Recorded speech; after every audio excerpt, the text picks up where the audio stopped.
저 궁금한 게, 제가 사실 제가 이제 뭐 크리스찬이고 하지만 그냥 재미로 신년운세를 매년 봐요. 설레이는 약간 재미로 그냥 재미로 순수하게 맹신하지 않습니다. 근데 내년에 대운이 들어온다는 거야. 결혼이네, 결혼. 결혼. 그런 얘기 들으면 기분은 좋잖아. 그렇죠. 근데 이거를 과학적으로 봐야 되는 건지 아닌지 여기에 대해서 이제 많은 분들이 좀 궁금하실 거예요. 그렇죠. 우리 과학자분들은 어떻게 생각하시는지. 저는 근데 태어나서 한 번도 사주를 안 봐봤어요. 진짜 봐야 돼요. 한 번도 봐요. 좀 봐요. 근데 이게 기본적인 가설 자체가 저는 말이 안 된다고 생각하거든요. 내가 태어난 날짜, 시간이 내 인생에 30년이 지나고 40년이 지나고 50년이 지나고 영향을 준다는 건데 그거 자체가 저한테는 말이 안 되는 거죠. 그리고 네. 그때 같이 태어난 이쪽이 연맹이네. 사람들이 얼마나 많을 거야. 근데 그 사람들을 모아놓고 운명을 보면은 그 사람들이 같냐는 거지. 살아온 길도 그렇고. 아니 충분히 이쪽 의견도 일리는 있어요. 철학 쪽에서는 사주를 어떻게 보십니까? 아니 뭐 제가 철학을 대변할 수는 없고 제 생각을 말씀드리면 과학을 우리가 현재 우리에게 익숙한 서양과학, 서양에서 유래해서 사실 우리가 외래과학이 들어온 거잖아요. 그렇죠. 그 이제 주류과학이라고 할 수 있을 텐데 그거를 정의하면 그 정의에 따를 때 사주는 거기 안 맞죠. 그렇죠. 그러니까 뭐냐면 지금 우리는 믿고 있는 게 원자, 분자, 뭐 걔네들의 전자기력, 뭐 중력 그렇죠. 이런 게 기본이라고 생각해요. 존재론이 그렇잖아요. 우주론이 그렇게 돼 있다고요. 그러면 도대체 아까 말씀하신 것처럼 사주가 참이려면 우리가 오픈 마인드 돼가지고 사주가 참이라고 치면 도대체 인간이 태어난 월, 시, 년, 시각이 사람 운명을 어떤 방식으로 결정할까를 생각해보면 이게 전자기력인가? 중력인가? 뭐 그 도저히 이게 시나리오 복잡하겠어요. 그러니까 메커니즘이 안 나오는 거예요. 그러니까 이 부분이 중요한데 사실은 사주가 참이 아니다, 틀렸다고 단정 지을 수는 없어요. 맞아요. 그러니까 그런 증거도 없어요. 근데 방법론적으로 주류과학하고 너무 안 맞고 그다음에 사주가 어떻게 맞을 수 있는지를 우리가 파악하기가 굉장히 어려워요. 지금 우리가 가지고 있는 세계관에 입각해 볼 때. 그러니까 그런 의미에서 이제 사주가 비과학적이라고 생각할 수 있는 거죠. 어쨌건 뭐 과학적으로도 증명할 수 있는 방법은 없지만 그렇다고 해서 이거를 또 너무 비난할 수도 없는 거다.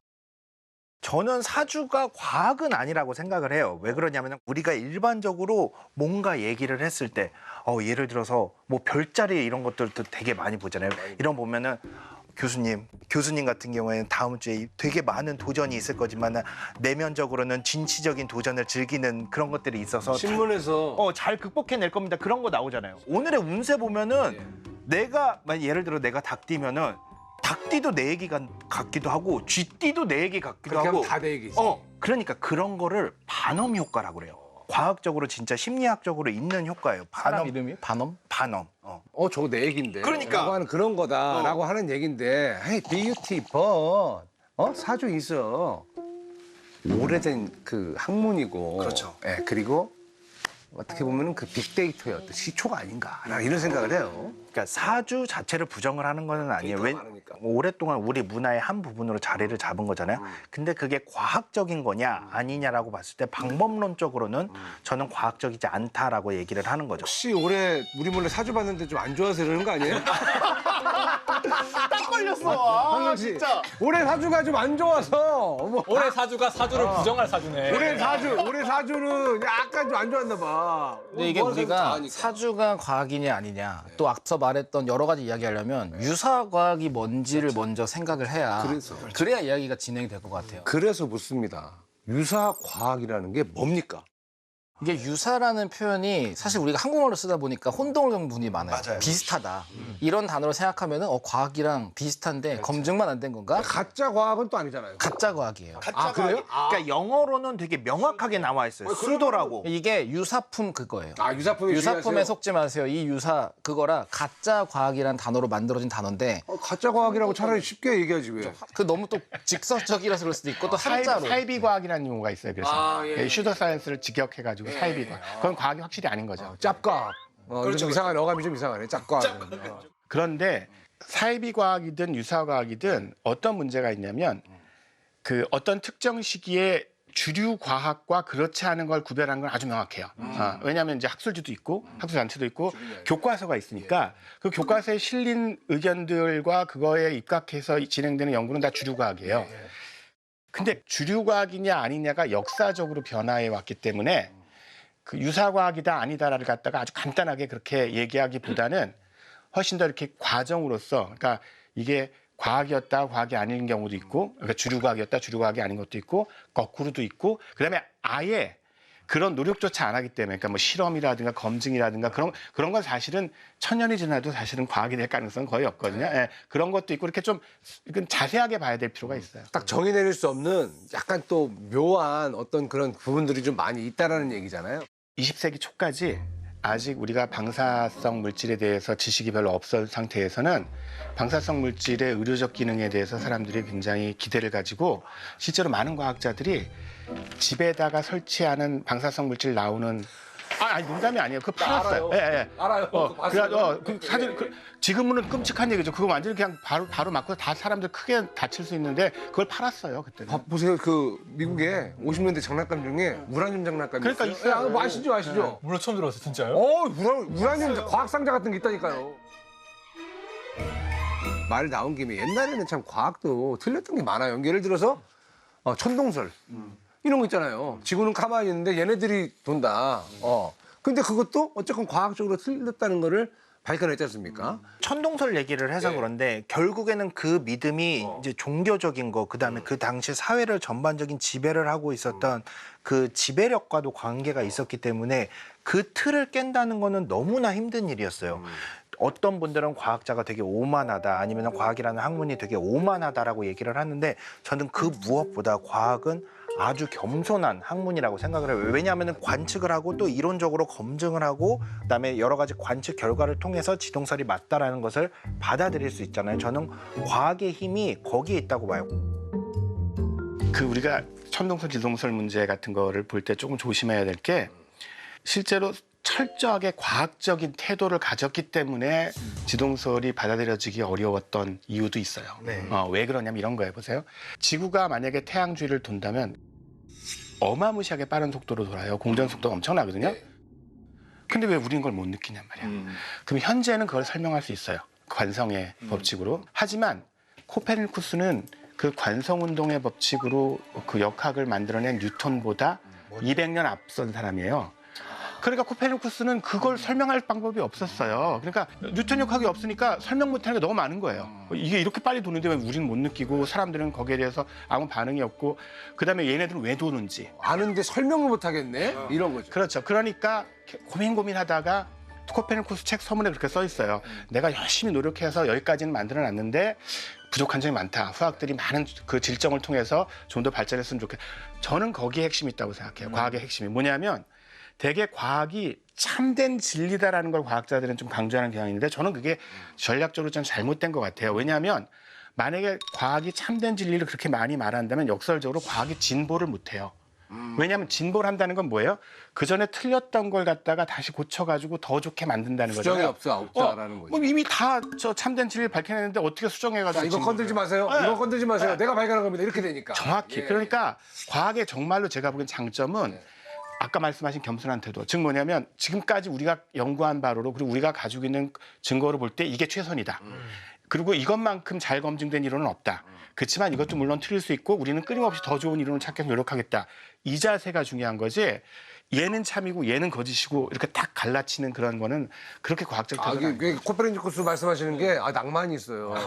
후배들이요. 제가 정확하게 완전히 동의를 하는 게 있는데 보통 가장 이렇게 이론이 바뀐 거에 대한 예시로 나는 게 천동설, 지동설이잖아요. 근데 항상 궁금한 게 이게 바뀌는데 얼마만큼의 시간과 진통이 있었을까라는 건 보통 생략이 되고 또 사회적이건 학계를 봤을 때 이걸 바꾸려고 말하는 사람들은 괴짜과학자일 거예요. 비주류로 취급되고 존중받지 못하는 무시받던 거. 사람들. 그 사람들이 사실로 드러났기 때문에 지금은 거의 뭐 잔다르크가 성공한 것처럼 대단한 혁명의 역사와 과학의 진보로 보지만 그 사람들 화면으로 띄워줘야 돼요. 엄청난 스트러글링이 있었을 거란 말이에요. 맞아요. 진짜로. 저는 되게 방금 제 교수님께서 말씀하신 부분 다 동의를 하는 편인데 교수님께서는 과학자들이 우리 지식이 참된 진리야라고 얘기를 하는 게 좋은 전략이 아니라고 얘기하셨는데 저는 과학자들은 잘 그렇게 얘기 안 하는 것 같거든요. 그것도 맞아요. 왜냐하면 저는 케바케. 과학자랑 가짜 과학자를 구분하는 기준이 저한테는 명확해요.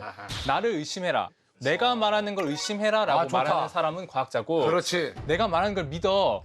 이걸 먹으면 뭐가 좋아져. 이걸 먹으면 피부가 고와져라고 하는 사람들은 가짜 과학자라고 생각합니다. 그렇죠. 장담하는 사람들. 그래서 저는 과학자가 의심을 직업으로 하는 사람이라고 생각하거든요. 나를 돌아보고. 네. 근데 저는 이 부분에서 철학이랑 과학이랑 맞닿아 있다고 생각하는 게 저는 결국 철학과 과학의 아버지가 데카르트라고 생각하고 데카르트가 사실 우리가 오늘 살고 있는 이 근대를 연 사람이라고 했을 때 저희한테 가르쳐 준 게 딱 한 가지. 뭐예요? 의심하라. 의심하라. 네. 그 의심하는 태도가 남들을 의심하고 자꾸 바깥을 의심하는 게 아니라 나 자신, 내가 만든 지식과 나의 스승이 만든 지식조차도 언제나 의심하는 그 태도가 저는 어떻게 보면 과학의 태도였던 핵심이라고 저는 그 생각합니다. 학문에 대한 애티튜드죠. 그게 어떻게 보면 나를 비워야, 나를 의심해야 내가 더 뭔가를 뭐 발견하고 채울 수 있으니까.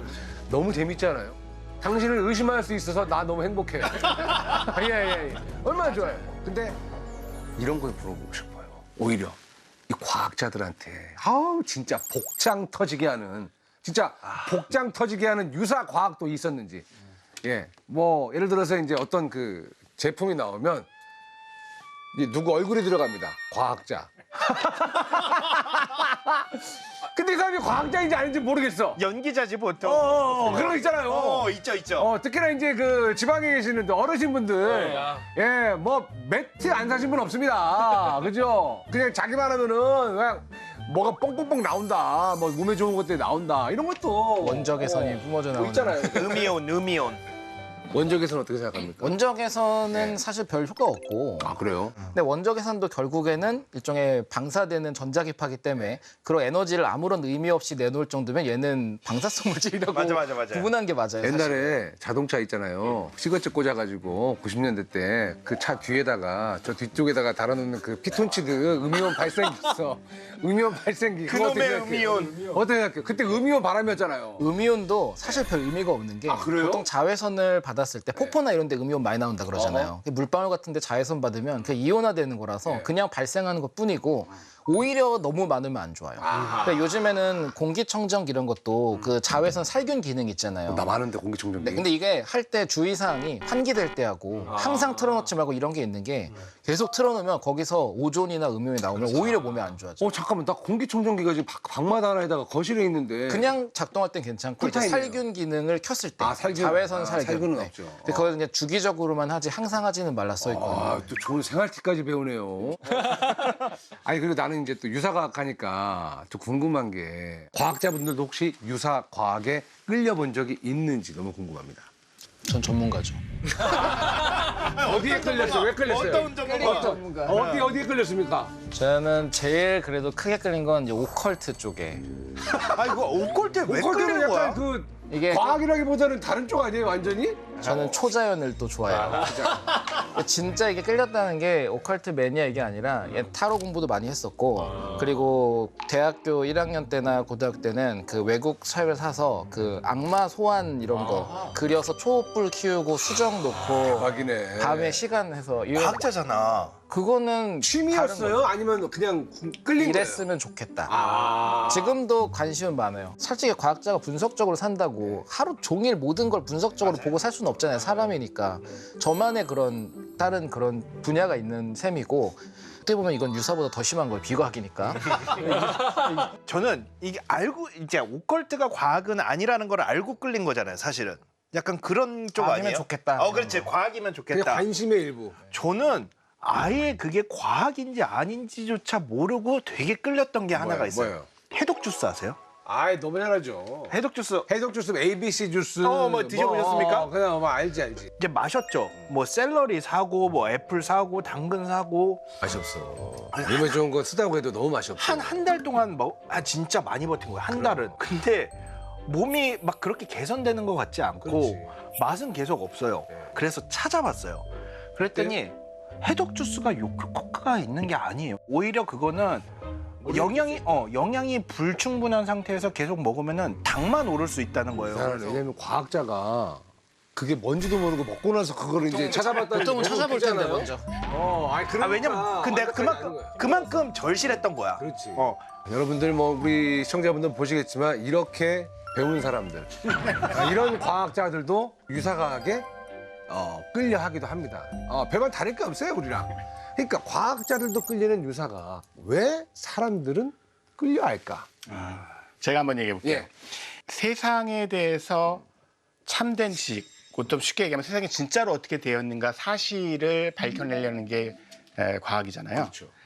근데 사람들이 그 사실을 그냥 얘기해 주는 것보다 다른 어떤 방식으로 얘기해 주는데 훨씬 더 마음의 위안을 갖는다면 그것이 과학적으로는 지지하는 증거나 이런 데서 좀 약하더라도 거기에 훨씬 끌리게 되겠죠. 예를 들어 보면 세상에는 정말 우연에 의해서 좌우되는 일들이 많잖아요. 그래서 왜 나한테만 이런 일이 생기지 싶게 계속 안 좋은 일이 겹쳐지기도 하고 그럼 그건 물리학적으로 생물학적으로 어떻게 설명해요? 그냥 세상에는 인과관계가 있고 수많은 인과인들이 막 결합해가지고 당신은 그렇게 된 거고 운 좋은 사람은 그냥 그렇게 된 거고 특별한 이유가 없다.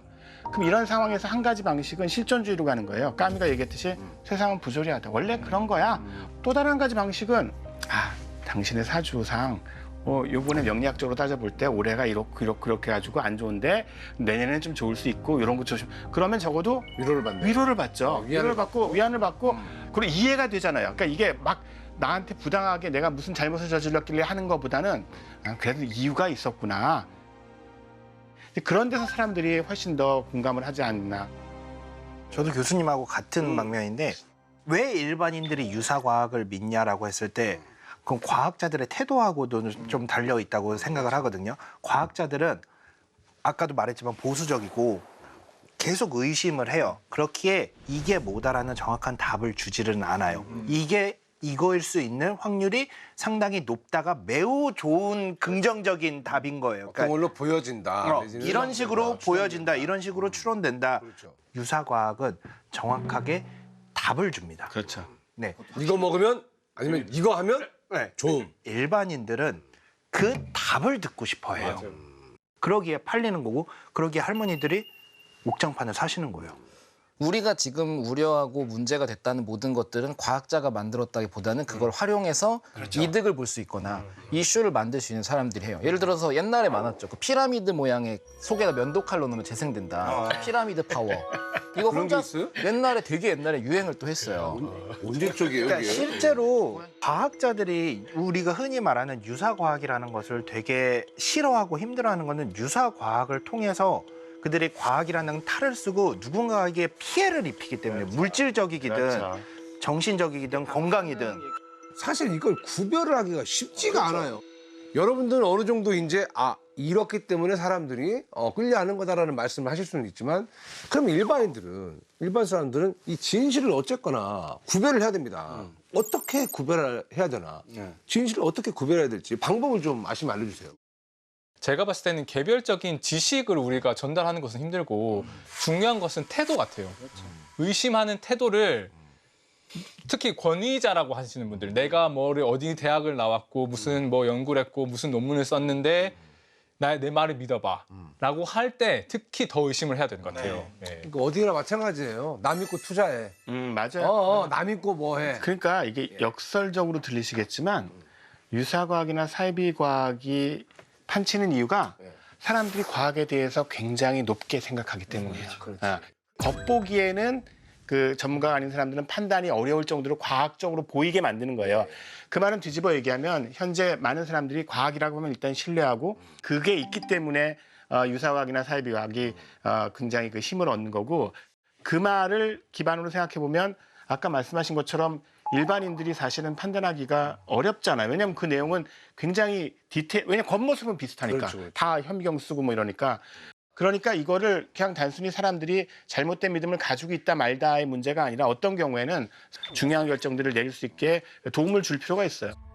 잘 아시지만 지금 지난번에 미국 대선에서 트럼프가 패한 다음에 그거를 인정하지 못하겠다고 막 미 국회의사당에 쳐들어가가지고 막 난리를 친 그 사건의 배후에 사실은 유사과학 단체가 있었거든요. 진짜? 퀴어논이라고.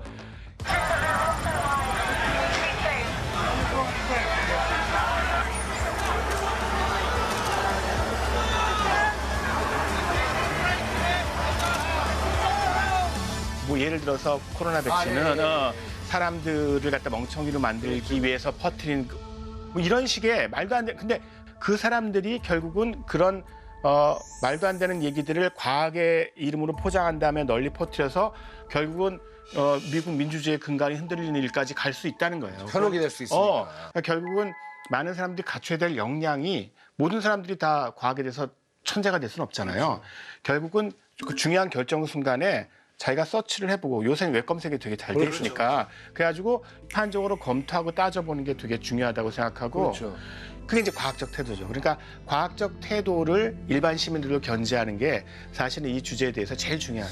이 과학적 사고와 과학적 태도라고 하는 것이 과학자들이 가져도 좋지만 일반인들이 가져도 굉장히 큰 도움이 되기 때문에 또 많은 시청자들이 이걸 보면서 또 과학이라고 하는 것이 막 이게 맞아, 이게 세상이야, 이게 우주야, 이게 자연이야 알려주는 게 아니라 우주가 뭔지 잘 모르겠지만 우리가 알아낸 건 이거야. 같이 생각해보자. 근데 내 말이 틀릴 수도 있어. 라고 하는 것이 이제 참 과학적인 태도라는 거를 보시고 이해해 주시면 되게 좋을 것 같습니다. 아니 의심해가지고 막 대세가 역전된 그런 사례도 있습니까 혹시 뭐?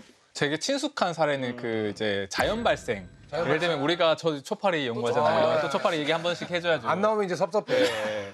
뭐 음식물 썩으면 거기서 초파리가 생기잖아요. 그렇지, 그렇지. 그러면 음식에서 마치 초파리가 만들어진 것처럼 생각할 수 있죠. 그걸 알려줘요. 진짜 왜 여름에 아니 나는 분명히 음식을 깔끔하게 다 처리를 하고 네. 쓰레기통을 보는 초파리가 이렇게 날라오거든. 그러니까 이게 무슨 어디 음식 포장지 껍질에서도 초파리가 나오는 건지 네네. 살짝 묻어있는 음식물에 확률 있어요? 옷에 붙어오는 거예요. 어디 나갔을 때. 진짜로? 아니 초파리가 어쨌든 거기에 알을 낳았겠죠. 언젠가. 내 옷에? 그 버려놓은데 아 진짜? 아 그럼 그 쓰레기통에서 초파리가 갑자기 스물스물 확 올라오는 줄 알았지 구더기가. 그게 자연 발생설이에요. 네. 그 전까지 믿었다. 아 그래요? 지금 이게 가설이잖아요, 사실은. 음식물에서 저절로 구더기나 뭐 곰팡이나 이런 게 생기는 것이 아니라 바깥에 있는 게 들어가서 생기는 거다. 그거 어떻게 발견했어? 라고 하는 것을 우리가 유명한 그 파스텔을 프랑스의 우상균 아저씨. 아니 아저씨 말고. 그 유명한 이제 자연 발생설을 사실은 반증한 이제 실험이 이제 파스테르 미생물학에 말하자면 아버지 같은 분이시. 그분이? 네, 이 실험을 간단하게 하신 거예요. 이렇게 일단 유리병 안에 이제 들어있는 수프를 거기는 이제 미생물이 있는데 걔를 끓여서 다 살균해요. 끓이면 다 죽잖아요. 그렇죠. 그런 다음에 요 병 모양을 휘게 만든 다음에 거기에 물을 넣어 놓으면 얘네들이 들어오다가 막혀서 못 들어오는 거죠. 미생물 같은 애들이. 그러면 시간이 지나도 얘가 부패하지 않는 거를 확인한 거예요. 초파리가 자연 발생이 아니다. 라는 거를 그렇게 네. 발견을 하신 거죠. 초파리 절대 못 들어가게 막으면 초파리는 절대 생기지 않는다. 아, 근데 내 거 쓰레기통 밀폐형인데?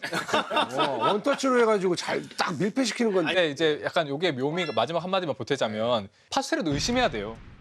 생물이 자연 발생하지 않는 걸 정말로 파스텔가 입증을 한 것인가? 왜냐면 생물이 자연 발생하지 않으면 지구에 도대체 처음에 생명이 어떻게 생겼지? 그럼 그거는 뭐 외계 생명체가 와서 여기다 씨를 뿌렸나?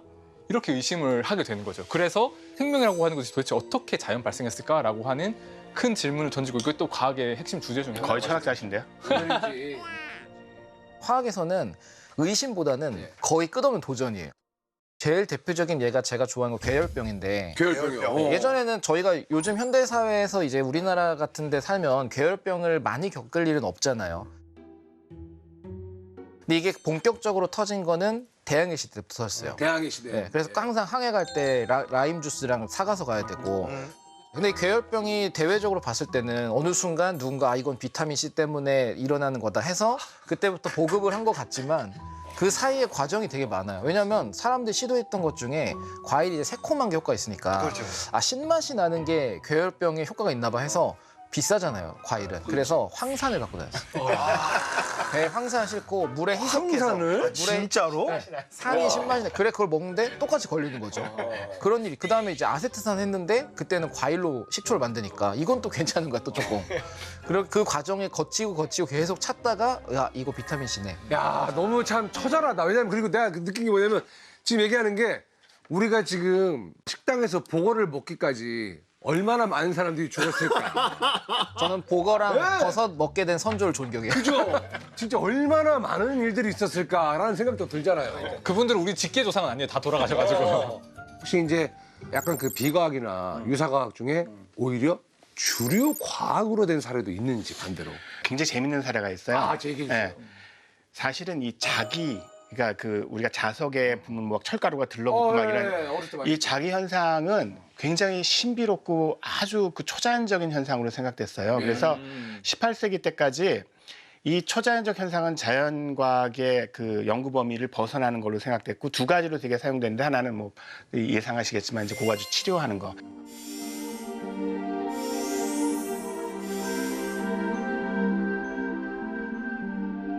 또 한 가지는 유흥. 그래서 18세기 그 유럽 궁정에서 널리 퍼져 있었던 게 굉장히 가벼운 소년한테 정전기를 일으키게 하는 물질들을 막 달아놓고서 그럼 얘가 공중부양을 할 수 있어요. 정전기가 세면 당시에 그 궁궐에서 굉장히 인기 있는 오락거리였어요.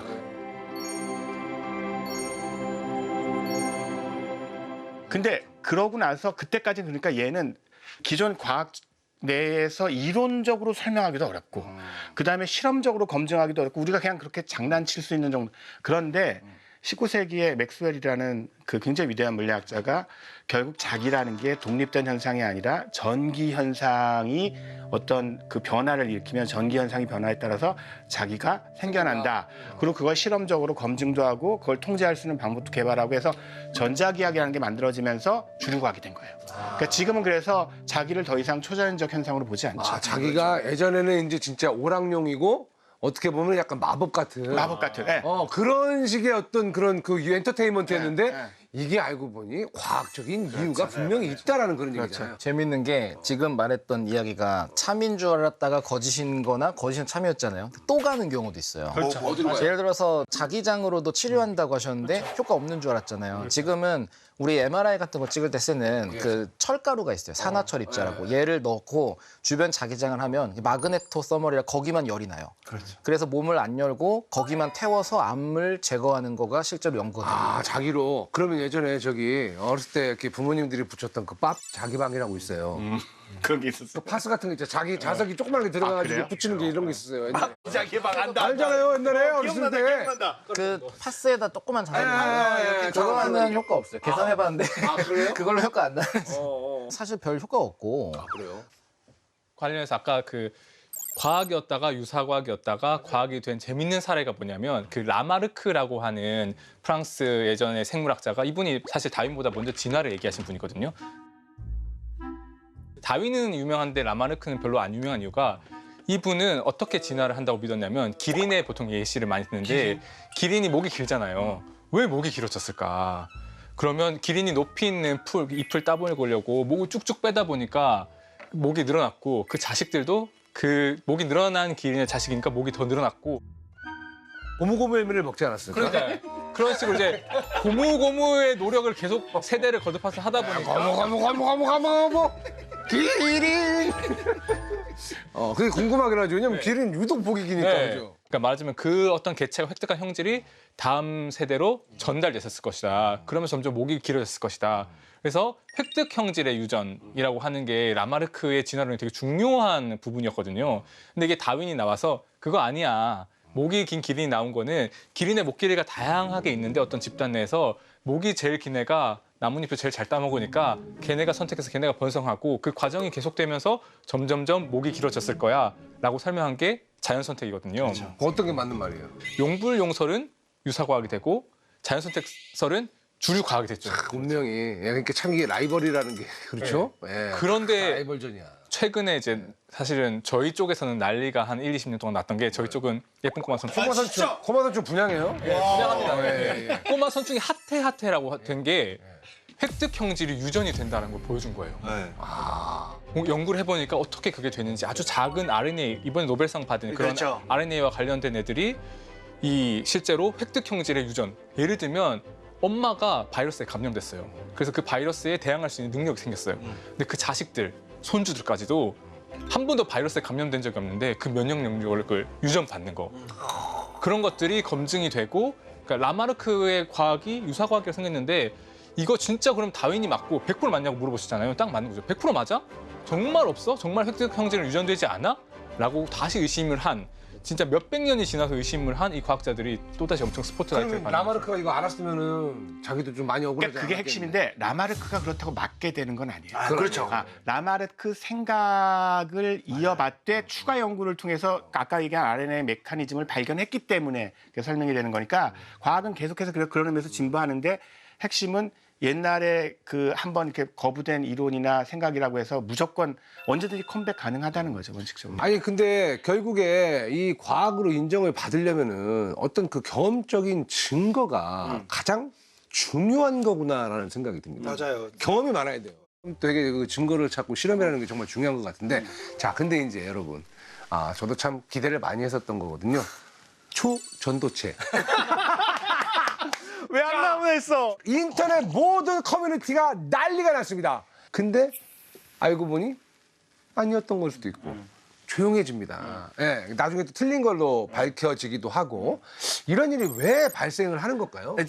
근데 조금 조심히 말해야 되는 게 이게 초전도체는 이제 있는 거고 상온, 상압, 초전도체가 밝혀졌다고 얘기가 나왔는데 아직 확실히 검증이 안 된 상태인 거죠. 그게 이제 밝혀져서 진짜로 발견이 되면 세상을 바꾸죠. 세상을 바꾸는 거잖아요. 그건 정말 세상을 바꿔요. 근데 알고 보니 그 정도의 어떤 그런 그 발견은 아니었던 거죠. 그렇죠. 증명이 안 됐어요. 증명이 다른 안 됐죠. 전 세계 여러 팀이 그 만들었던 방법대로 했는데 똑같은 결과가 안 나오니까. 그러니까 그게 재현 가능성이라고 흔히 얘기하는 건데 그게 핵심은 맞아요. 과학이 진보를 하려면 어떤 연구팀에서 했던 말을 액면 그대로 믿으면 안 되고 그래, 의심해보고 맞아요. 그걸 확인해보고 그리고 그다음에 후속 연구를 하는 게 맞는데 여기에 이제 과학 철학적으로 보면 좀 복잡한 문제들이 있어요. 그게 기본은 맞고 그게 과학의 핵심인 건 맞는데 첫째는 뭐냐면 첨단 연구일수록 그쪽 분야에 정말로 아주 제일 앞서가는 프론티어 연구팀일수록 그 사람들이 연구팀 내에서 가지고 있는 그 기량이 실험 기량이 너무 탁월해서 사실은 재현이 안 돼요. 그 밑에 팀들은 기량이 부족해서도 그렇고 장비가 그 정도가 정확도가 안 나요. 그쪽도 이제 장비빨이 돈이 없어. 있었을 장비빨이 거 아니에요. 엄청나요. 예. 그러니까 장비가 그 정도가 안 되는 그렇죠. 거예요. 그러니까 실제로 어떤 문제가 있냐면 많은 경우에 정말로 탁월한 연구팀이 어떤 결과를 냈는데 내가 후속 연구를 해서 재현을 해봤는데 재현이 안 되면 원래는 그러면 안 되는데 지금 유행을 한참 타야 되니까 저거가 맞다고 치고 후속 연구를 일단 하는 경우가 있어요. 그러니까 이게 물론 나중에는 결국 밝혀져요. 왜냐하면 후속 연구를 하다 보면 어디가 막히고 문제가 생기는데 그 다시 돌아가 보면 나중에 이제 문제가 생겼다는 거가 그리고 이제 그게 더 심각해지면 이제 연구 부정행위까지 가는 길이 있어요. 그래서 흥미로운 점이 뭐냐면 많은 사람들이 연구 부정행위는 직관적으로 생각할 때 좀 실력이 떨어지는 과학자가 맞아요. 연구업적 내기 위해서 막 억지로 그럴 수가 없어요. 왜냐하면 실력이 떨어지는 과학자가 자기 연구업적 올리려고 이렇게 막 발표를 하면 그거는 금방 들통이 나요. 왜냐하면 그 정도 수준은 금방 재현해봐가지고 얘 아니네 딱 제낄 수 있는데 대개는 엄청 잘하는 연구팀 중에서 뭔가 좀 도덕적으로 문제가 있는 애가 사기를 치려고 하면 그러면 그 팀이 했던 게 재현이 안 돼도 다른 연구팀에서는 야 이게 제가 틀려서 재현이 안 되는 건지 아니면 내 실력이 부족해서 재현이 안 되는 건지를 판단하기가 굉장히 힘들어져요. 힘들다. 또 다른 경우가 있어요. 천문학에서 또는 지질학에서 발견되는 경우가 있는데 뭐냐면은 샘플이 그들만 갖고 있기 때문이에요. 샘플을 안 해서. 네, 샘플을 그들만 갖고 있는 경우가 있는데 이게 뭐냐면 남극에서 화성에서 온 운석이 발견이 됐다라는 게 있었어요. 그 이름이 ALH84001이라는 운석이 발견이 됐는데 그 안에 생명체가 있었던 흔적이 발견이 되었다라는 난리 게 났어요 예전에. 맞아요. 뭐 월드뉴스 나오고 난리 났었지 뭐. Good afternoon. Today, Rock 84001 speaks to us across all those billions of years and millions of miles. It speaks of the possibility of life. If this discovery is confirmed, it will surely be one of the most stunning insights into our universe that science has ever uncovered. 그게 화성에서 온 운석이라는 거는 금방 검증이 가능해요. 왜냐하면 우리가 화성을 그 이전에 탐사를 하면서 화성에 어떤 샘플들이 있고 화학적 조성들이 어떻게 뭐 갖고 있지는 않지만 뭐 이런 거를 알고 있으니까. 근데 결국에는 아닌 게 밝혀졌고 아닌 걸로 발표를 했어요. 그게 이제 어떻게 보면 지구에 있던 그게 아니에요? 그렇죠. 그게 왜 그렇게 됐냐면은 당시에 이제 주사 현미경으로 봤는데 그 당시에 주사 현미경에는 이제 한계가 있었던 거죠. 네. 그 장비에 아까 말씀해주신 장비의 한계도 있었던 거고 그 운석이 언제 떨어졌는지 어떻게 알아요? 오랫동안 지구에 있었을 거잖아요. 그러니까 지구에 오염이 됐을 수도 있고 그리고 그거를 이제 검증을 하던 연구팀 자체는 또 얼마나 원했겠어요. 왜 사람이 구름 같은 것도 야 저거 소 같아 뭐 같아 그러면은 그렇게 믿는 것처럼 약간의 확증 편향이 있었던 거죠.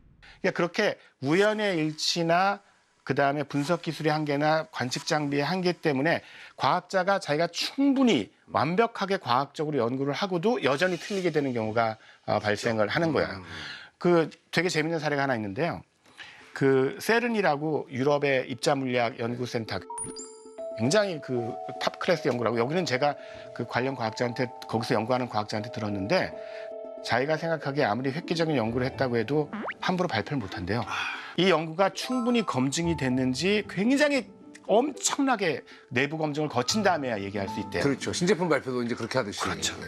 근데 이 세른이 몇 년 전에 빛보다 빠른 입자 너무 유명했죠. 네, 그거 발표했거든요. 빛보다 빠른 것은 없다는 아인슈타인의 특수 상대성 이론을 뒤집는 실험 결과가 나왔습니다. 유럽 입자물리연구소의 실험 결과 빛보다 빠른 입자의 운동이 관측됐다며 중성 미자 가운데 한 개가 빛의 속도보다 10억분의 1초, 60나노초 빠르다는 사실을 처음 확인한 것으로 전해졌습니다.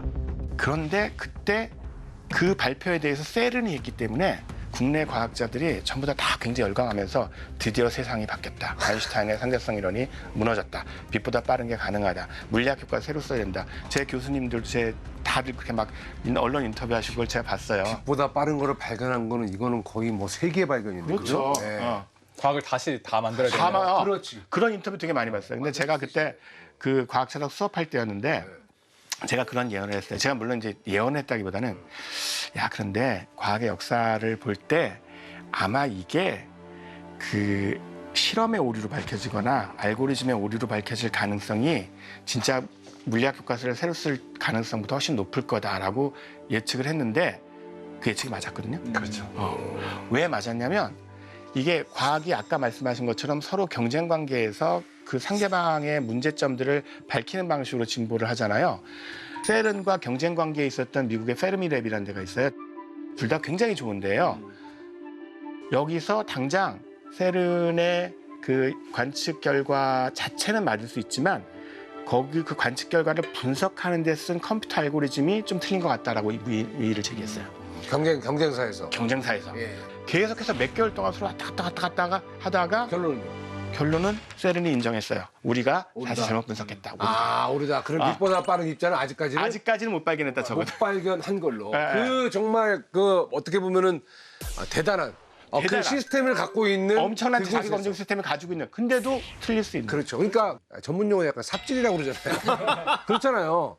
완벽한 사람은 없듯이 정말 과학적으로도 훌륭한 업적을 많이 낸 분도 있지만 의외로 실수한 것들도 있다라는 거죠. 그래서 끊임없이 나를 의심해야 되는 게 맞다라는 얘기죠. 어떤 면에서 의심을 잘하는 사람이 의심을 정확하게 잘하는 사람이 성공하는 세계가 과학의 세계 같아요. 맞아요.